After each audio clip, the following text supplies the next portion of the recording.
Assalamualaikum warahmatullahi wabarakatuh. Kembali lagi dengan saya.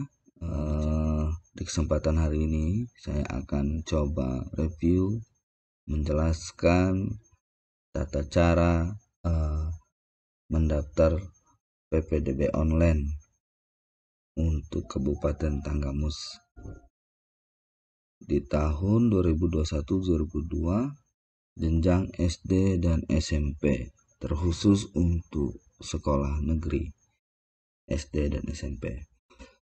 Kemarin saya sudah daftar akun ya, jadi langsung masuk saja. Kemudian masukkan email di sini. Kemudian masukkan passwordnya. Pilih orang tua atau siswa. Kemudian login. Jadi kita tidak perlu lagi buat email, buat akun maksudnya, kalau kita sudah pernah daftar. Kemudian ada informasi di sini untuk PPDB, info PPDB masih kosong. Kemudian untuk jadwal sudah terisi ya. Di sini jadwal mulai tanggal 21 sampai dengan 30 Juni untuk pendaftaran. Berarti ada waktu sekitar 9 hari ya untuk mendaftar. Verifikasi berkas itu dari tanggal 1 sampai 3 Juli 2021. Pengumuman hasilnya itu tanggal 5 Juli 2021. Untuk daftar ulangnya 5 sampai 7 Juli 2021. Ini untuk di jadwal sudah muncul ya. Kemudian kemarin saya terlupa ya untuk data sekolah. Itu misalnya Kota Agung, kemudian di sini misal SMP ya. Kita cari SMP Kota Agung Pusat. Di sini ada data sekolah. Kemudian di sini ada data kepala sekolah. Kemudian ada nomor kontak tim PPDB sekolah. Nah, di sini nomor kontaknya itu ini ya. Jadi kalau misalnya peserta didik atau orang tua kesulitan dalam mendaftar dan ada yang kurang jelas, ini bisa hubungi nomor tersebut. Itu kalau jika kita klik, dia otomatis akan memanggil. Bisa langsung menggunakan ponsel seperti itu. Kembali lagi, untuk selanjutnya saya akan menjelaskan cara daftar online-nya ya. Kita klik daftar online. Di sini kemarin ini sudah saya coba ya untuk jalur prestasi non akademik. Kemudian kalau kemarin untuk sekolah swasta muncul di sini. Untuk sekarang ternyata hanya sekolah SD negeri dan sekolah SMP negeri. Artinya yang sekolah SD swasta dan SMP swasta belum bergabung untuk menggunakan aplikasi ini. Kita contohkan saja ya cara daftarnya. Misalnya kita pilih daftar. Nah, ternyata ada 5 jalur ya untuk pendaftaran, berbeda dengan yang kemarin. Kalau yang SD, untuk yang SD masih 3, ada jalur zonasi, afirmasi, dan perpindahan orang tua. Untuk SMP itu ternyata untuk jalur prestasinya dibagi. Jadi di sini ada zonasi, ada afirmasi, ada perpindahan orang tua, ada prestasi akademik, ada prestasi non akademik. Kalau prestasi akademik ini biasanya dia memasukkan nilai rapor. Kemudian kalau prestasi non akademik ini dia memasukkan piagam juara ya. Kalau piagam peserta tidak dipakai, biasanya dia kalau untuk piagam dia harus tercantum juaranya seperti itu. Jadi kalau yang untuk SMP ternyata ada ada 5 jalur di sini. Kita coba dengan jalur zonasi. Kita klik jalur zonasi, kemudian nik siswa kita tuliskan saja ya. So, ini hanya sekedar contoh ya. Nanti ketika peserta didik atau orang tua mendaftar harus NIK sebenarnya. Di sini data pribadi calon siswa, berarti di sini NIK siswa. Kemudian namanya misalnya tes pendaftar 1. Tempat lahirnya misalnya Kuripan. Tanggal lahir ya bisa kita langsung ketik di sini atau kita cari di sini ya. Misalnya 2007 ya. Kemudian bulan Agustus atau kita bulan Februari ya. Kemudian tanggal 21 boleh. Ini untuk data siswa. Kemudian jenis kelamin laki-laki, agamanya Islam, asal sekolah misalnya SD 4 Kuripan. Data orang tuanya misalnya namanya Andri misalnya. Kemudian nih ayahnya, ini contoh saja. Nanti untuk yang sebenarnya harus benar-benar isi data yang valid ya. Kemudian pekerjaan ayah di sini misalnya PNS, TNI, Polri, wira swasta misalnya, atau pedagang besar boleh yang mana ya, sesuaikan dengan pekerjaan orang tua yang ada di KK ya, yang ada di kartu keluarga. Kalau dia sudah meninggal, pilih sudah meninggal, tidak bekerja. Misalnya saya pilih wira swasta, kemudian pendidikannya SMA, SMP, sarjana, silakan boleh dipilih. Misalnya saya pilih SMA, penghasilan misalnya saya pilih 1 juta sampai 2 juta ya. Kemudian nama ibunya misalnya Ani. Kemudian ini nikah, pekerjaannya atau tidak bekerja ya, ibu rumah tangga. Kemudian pendidikannya saya samakan saja, penghasilannya kurang ya. Ini nomor HP orang tua. Ini nanti nomor HP-nya yang sebenarnya. Dan contoh, kemudian pilih jalur. Kita tadi pilih jalur zonasi ya. Pilih jalur zonasi. Kemudian di sini misalnya kartu keluarga, tanggalnya kalau tidak salah dalam persyaratannya minimal 1 tahun. Artinya harus disesuaikan dengan tanggal kartu keluarga. Misalnya kartu keluarganya update di tanggal 2000 di tahun 2015 misalnya, agar lebih dari 1 tahun ya. Nah, tapi ini nanti harus disesuaikan dengan tanggal, bulan, tahun yang ada di kartu keluarga. Kalau tidak sesuai nanti data kita tidak akan diterima, berkas kita tidak akan diterima, tertolak ya. Kemudian asal daerah misalnya dalam kota aja. Kalau kita luar kota pilih luar kota, tapi karena kita dalam kota kita pilih dalam kota. Kabupaten Tanggamus, kecamatan Kota Agung Pusat, karena rumah kita ada di Kuripan ya. Kita tinggal di Kuripan, SD kita SD Kuripan, artinya SD zonasi, karena kita daftarnya berdasarkan zonasi. Berarti kita harus kalau maksudnya begini, jika kita ingin mendaftar di SMP negeri, berarti kita harus berasal dari zonasi dari SMP negeri yang saya jelaskan yang video sebelumnya. Jadi sudah kita tahu ya zonasinya sekolah ini kelurahan mana aja, terkhususnya kecamatan Kota Agung itu.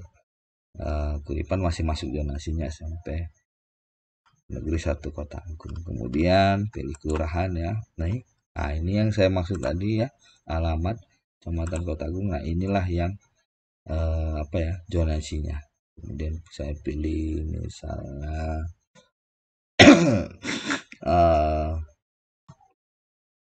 Kuripan ya. Kemudian selanjutnya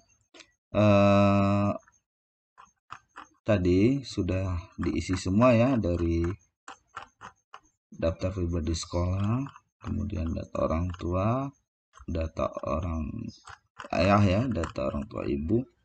Ini hanya sekedar contoh ya. Nanti isi yang sebenarnya yang ada di kartu keluarga. Kemudian dalam pendaftaran ya, kita menggunakan zonasi sesuai dengan awal tadi.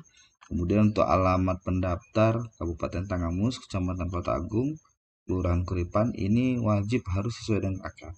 Misalnya alamat rumah Bumi Agung, di KK kan ada tulisan alamat tuh. Nah, itu dimasukkan ke sini. Biasanya ini otomatis muncul yang latitude sama longitude-nya biasanya otomatis muncul. Tapi jika tidak muncul, ya kita harus cari di map alamat rumah kita. Nah, misalnya di sini map ya, kita pilih yang satelit. Setelah kita pilih yang satelit, kita ketikkan di sini Kuripan. Di sini Kuripan banyak ya, kita harus cermat. Kalau kita pilih yang Kabupaten Lombok, nanti petanya nggak ke sana. Kita pilih yang Kabupaten Tanggamus, atau kita ketikkan Tanggamus boleh. Nah, ini Jalan Tanggamus. Nah, ini Kuripan Tanggamus Lampung. Kita klik. Nah, otomatis di map akan keluar garis merah yang melingkari, yang dilingkari garis merah. Ini maksudnya daerah ya, daerah Kuripan maksudnya ya. Jadi sangat transparan sekali ya. Ini maksudnya garis merah ini daerah Kuripan. Kalau kita klik di sini, contohnya Pasar Madang Tanggamus ya. Nah, ini daerah Pasar Madang, yang dilingkari merah ini daerah Pasar Madang. Nah, karena kita tadi tulis alamat kita Kuripan, kita kembali ke Kuripan ya. Ini tadi rumahnya di Bumi Agung. Bumi Agung itu kalau tidak salah di kisaran sini. Nah, ya di sini. Kalau kita kurang yakin, ini kita bisa menggunakan ini ya. Tarik, kita lepas di sini. Jadi kalau warna biru artinya kita bisa melihat. Nah, kita letakkan di sini ya. Nah, ini dia. Ya benar. Ini daerah Kota Agung. Nah, kita bisa lihat. Nah, misalnya ini rumah kita. Titik koordinat akan kita letakkan di sini. Oke, selanjutnya kita kembali lagi ke sini ya. Kita perbesar. Tadi titik koordinat di sini ya. Nah, ini bisa. Kemudian kita klik di sini. Atau kita klik sekali di sini ya. Kemudian kita klik kanan, ini titik koordinatnya ya. Atau kita copy yang, nah ini titik ya, maaf, ini titik koordinatnya ada di bawah ya. Ini bisa langsung kita copy. Nah, kita copy langsung ya, salin. Kemudian kita masukkan ke sini. Kita paste. Nah, yang ini yang depan ini latitude-nya, yang latitude ya, yang belakang ini yang longitude.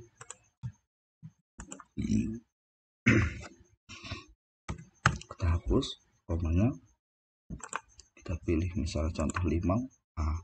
Maaf, benarkah jarak rumahmu dari sekolah pilihan pertama adalah ini? Mana terlalu jauh ya. Nah, oke. Nah, jadi artinya 51 ini masuk ke zonasi. Nah, ini terlalu jauh, kita pilih yang Kota Agung Pusat karena kita ingin memilih yang Kota Agung Pusat. Nah, inilah jarak rumah kita dari sekolah, dari rumah kita ke sekolah. Ini jarak kita. Kalau sudah benar-benar yakin ya, Kalau sudah benar-benar yakin, ini bisa kita simpan data. Nah, jadi yang harus kita cermati adalah penentuan titik lokasi rumah kita. Seperti itu. Jadi inilah cara menentukan titik koordinat kita ya. Nah, jadi sekali lagi, misal ini contoh lagi yang kedua, saya kuripannya di Pancawarna misalnya di mana ya, oke bento kan. Nah ini Pancawarna ya, misalnya saya letakkan titik koordinat di sini, saya klik sekali. Nah ini titik koordinatnya. Nah titik koordinatnya kita copy lagi, ini contoh saja ya, paste di sini. Ini jika tidak muncul, jika latitude dan longitude-nya tidak muncul, maka ini yang harus kita lakukan. Nah, kita ulang lagi. Nah ini kita paste lagi. Nah ini jarak rumah kita yang di Pancawarna ya, yang sesuai dengan titik koordinat tadi ke sekolah. Biasanya ada alamat rumah, kita klik alamat rumah, ada yang otomatis latitude-nya muncul, ada juga yang tidak. Jadi atau dia kejauhan dan sebagainya. Jadi untuk pasnya kita harus menggunakan Google Map. Tapi kalau tidak, misalnya tidak menggunakan Google Map juga nggak apa-apa. Misalnya alamatnya Pancawarna, klik lagi di sini ya. Nah, kita ulang lagi. Nah, sama kan ini jaraknya. Dia ada yang otomatis muncul, ada juga yang tidak muncul. Nah, kita kembali lagi misalnya karena kita di Bumi Agung ya rumahnya. Nah, kita letakkan tadi di mana ya? Oh, di sini misalnya ya. Kemudian kita klik sekali. Nah, ini kita copy lagi.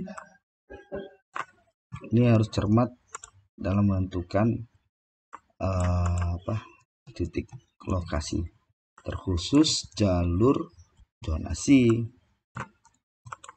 Nah, sini ini tuh ulang lagi di sini. Nah, kemudian simpan data ya.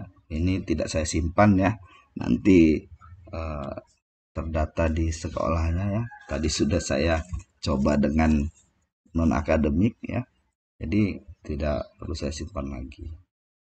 Kemudian selanjutnya kalau sudah tadi yang kita daftarkan akan muncul di sini. Nah, setelah muncul di sini kita bisa klik data ini ya. Nah, misal tadi sudah daftar, setelah sudah daftar maka akan muncul di sini. Kemudian kita klik ini, kita bisa cetak data ya. Kita buka cetak datanya, ini hasil dari cetakan. Tes pendaftaran sampai sekian meter. Nah ini ya. Kemudian kita bisa lihat data. Ini data yang sudah kita daftar tadi ya. Nah ini nama pendaftar, ayah, ibu, alamat ya, kemudian jalur. Nah jalur ini disesuaikan pemilihannya, terus pilihan sekolah dan jarak. Nah ini jaraknya sekian, kalau udah di Baros ya jaraknya sekian. Kemudian kita entry nilai. Nah maaf, hanya siswa jalur prestasi. Jadi kalau jalur prestasi dia wajib entry nilai. Nah seperti itu ya. Ini kan ini jalur prestasi non akademik. Kemudian untuk selanjutnya upload file. Nah ini silakan upload file pendukung yang diperlukan untuk prospek PPDB. File bisa berupa foto, dokumen Word, PDF atau yang lain. Disesuaikan saja. Kalau dia foto ya berarti dia dalam bentuk foto atau JPEG ya biasanya, atau PNG. Kalau dalam bentuk dokumen saya sarankan menggunakan PDF, karena biasanya yang menggunakan Word ini acak-acakan. Jadi saya sarankan file Word-nya diganti menjadi PDF. kartu ini file berisi, dan ini juga isi file ini disesuaikan dengan apa ya, pendaftar yang jalur yang kita ambil. Kalau di sini kan tadi jalur yang sudah saya daftarkan ini kan jalur peserta non akademik. Berarti yang diminta ini ya, ada kartu keluarga, foto, keterangan tempat tinggal domisili, kartu kemudian KTP, piagam penghargaan bagi yang memilih jalur prestasi, KIP. Nah, ini artinya gini. Kalau kita zonasi itu kartu keluarga, misal ya, foto, keterangan tempat tinggal domisili, KTP orang tua, piagam tidak perlu. Terus KIP, surat keterangan tidak mampu bagi memilih jalur afirmasi. Surat pindah kerja orang tua, surat pernyataan. Jadi kalau zonasi, saya rasa yang piagam penghargaan tidak perlu. Terus KIP tidak perlu, surat pindah kerja orang tua tidak perlu. Jadi kalau zonasi sepertinya yang 3 ini tidak perlu. Nah, tapi kalau jalur prestasi non akademik, dari semua ini ditambah dengan yang ini, piagam penghargaan bagi yang memilih jalur prestasi. Berarti yang KIP dengan surat pindah kerja orang tua ini tidak perlu. Sebaliknya kalau selanjutnya ya, kalau dia KIP atau jalur afirmasi, berarti piagam tidak perlu ya, surat pindah juga tidak perlu. Tapi kalau dia menggunakan jalur surat pindah kerja, berarti yang piagam dengan KIP ini tidak perlu. Nah, untuk lebih jelasnya bisa peserta didik langsung hubungi pihak sekolah untuk menanyakan masalah persyaratan. Nah, di sini ada nih ya. Jika mengalami kesulitan dalam mengupload dokumen, silakan kontak tim PPDB sekolah tujuan masing-masing yang sudah saya sampaikan tadi ya. Jika file yang dikirim palsu atau hasil manipulasi, maka data Anda akan kami tolak, tidak akan diproses atau diverifikasi. Kalau ditolak masih bisa kita perbaiki, tapi kalau tidak diproses ini yang tidak bisa kita perbaiki. Jadi kembali lagi, untuk file isi ini ya, proses file pendukung ini disesuaikan dengan jalurnya. Nah, kalau sudah kita pilih upload ya. Saya sudah coba misalnya tadi ini ya. Kemudian saya open. Nah, ini masuk ya.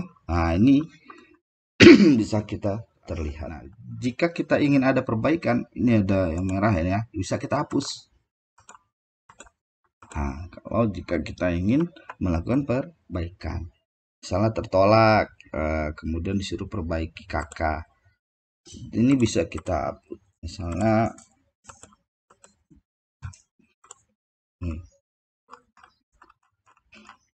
nah ini ya, misalnya nih nomor 1 nih kakak nih, kita disuruh perbaiki, berarti ini bisa kita hapus. Nah, kemudian kita perbaiki kakak tersebut, kita klik lagi, kita open lagi, kita upload lagi. Nah, ini sudah masuk lagi ya datanya. Jadi artinya fleksibel ini, kalau tertolak ya bisa kita upload ulang, kita hapus dan kita upload ulang. Nah, seperti ini. Nah, sekali lagi untuk persyaratan, untuk lebih jelasnya konfirmasi ke sekolah ya, atau biasanya di banner-banner, di di poster-poster ya, di banner yang jelas ya, atau di situs-situs Facebook biasanya sudah tertera persyaratannya apa saja yang diperlukan ya. Ini ya. Kemudian begitu kalau jika yang prestasi akademik tadi yang ini ya, ini mengentri nilainya yang ini. Nah, berhubung ini bukan prestasi akademik ya, tidak bisa. Jadi dia jalurnya harus prestasi akademik, bukan yang non akademik. Kalau non akademik kan dia menggunakan piagam. Kalau prestasi yang akademik baru menggunakan nilai. Berarti entry nilainya klik yang ini ya, entry nilai, pilih yang ini kalau dia prestasi akademik. Tapi kalau dia yang tapi tetap selain dia entry nilai, dia juga prestasi akademik juga wajib mengisi mengupload berkas ini ya. Nah, ini bisa dihapus, bisa diperbaiki kalau jika ada kesalahan seperti itu. Nah, ini ya jalurnya. Saya rasa untuk lain-lain ya dalam prosesnya sama ya. Ini dalam prosesnya sama. Ada lihat data, ada upload. Jadi untuk jangan lupa setelah mendaftar tadi seperti tadi ya, untuk jalurnya ini semua jalur bisa zonasi, afirmasi, perpindahan orang tua, prestasi, personal akademik, ini bisa dilakukan semua. Afirmasi pun begitu ya, pada dasarnya sama. Jangan lupa untuk penentuan titik koordinat sudah saya jelaskan tadi, cara ngambil latitude dan longitude tadi sudah saya jelaskan juga. Itu harus hati-hati ya, ambil sesuai dengan titik lokasi rumah yang sudah saya paparkan tadi. Tidak boleh memanipulasi ya untuk titik koordinat.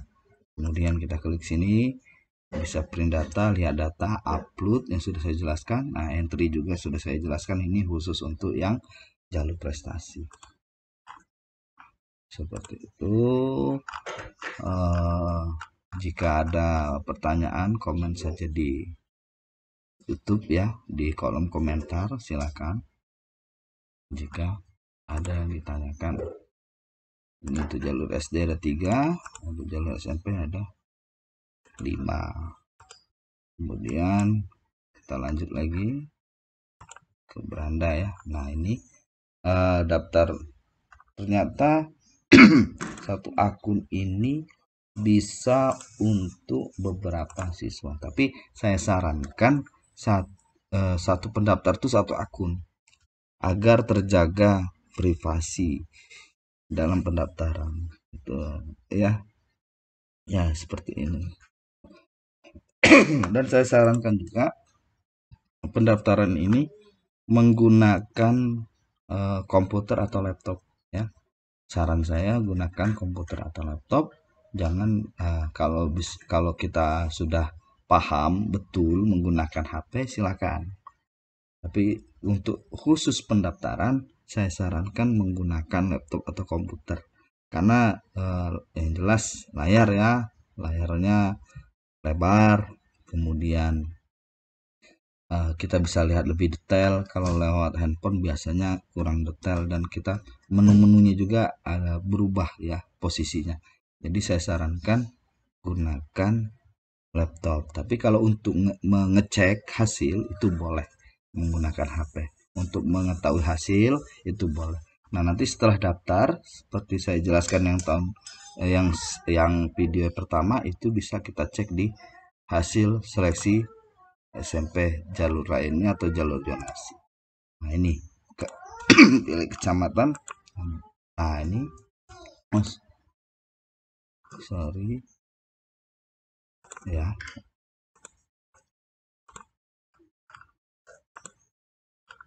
sampai kota pusat jalur zonasi. Nah, ini cari berdasarkan nama atau nomor pendaftar ya, nanti dia akan muncul. Kalau untuk melihat pendaftar siapa saja yang sudah terdaftar, ini dari sini ya, sampai kota pusat. Nah, ini yang apa ya, yang saya daftar tadi ya. Nah, nih dia sudah muncul. Ini yang saya coba daftar tadi yang non akademik. Nah, ini sudah muncul. Jadi ini sangat-sangat transparan sekali. Sangat luar biasa ya PPDB di Kabupaten Tanggamus, sangat transparan. Harus kita dukung terus ya Kabupaten Tanggamus agar lebih maju, lebih transparan. Untuk mengecek pendaftaran, siapa saja sudah mendaftar, kita klik yang pendaftar SMP. Kemudian kita pilih Kota Agung, kita pilih sekolahnya. Nah, ini sudah muncul yang terdaftar sudah muncul. Nah, ini bisa kita cek saya sudah diverifikasi atau belum, kan begitu ya. Kalau misalnya belum diverifikasi kalau belum diverifikasi berarti belum masih dalam proses, jelas ya, masih dalam proses. Ini kalau tertolak berarti apa tertolaknya, misalnya kakaknya yang tertolak ya kita perbaiki, berarti ada persyaratan yang tertolak. Bisa kita perbaiki seperti yang sudah saya jelaskan. Tapi kalau sudah diverifikasi, nanti di sini tertulis sudah telah diverifikasi, berarti berkas kita sudah diterima. Nah, masalah lulus atau tidaknya itu nanti yang menentukan adalah hasilnya, hasil dari misalnya kalau zonasi ya hasil dari jarak ya, kalau prestasi berarti hasil dari nilai, seperti itu. Selanjutnya sudah kalau yang SD sama saja, pilih yang ini, pilih kecamatan Kota Agung. SD misalnya SD 4 Kuripan ya, saya contohkan. Nah, ini sudah ada yang daftar nih. Sudah diverifikasi, luar biasa. Ini bisa kita cek, ternyata di SD sudah ada yang daftar, seperti itu. Oke, terima kasih. Sekian dari saya. Tolong diperhatikan ya, masalah penentuan titik koordinat tadi ya. Kalau zonasi itu sangat-sangat menentukan. Kemudian afirmasi juga menggunakan, yang jelas semua tadi kayak sepertinya menggunakan titik koordinat ya. Artinya jangan pernah memanipulasi data ya. Kalian harus jujur ya. Jika kita jujur, insya Allah apa yang kita perbuat akan membuahkan hasil yang baik. Sekian mungkin dari saya. Ini saya hanya coba menjelaskan kepada masyarakat yang ada di Kabupaten Tanggamus. Semoga bermanfaat ya. Mohon maaf jika ada salah-salah kata. Saya akhiri. Assalamualaikum warahmatullahi wabarakatuh. Jangan lupa ya di subscribe, share, like, dan komen. Terima kasih.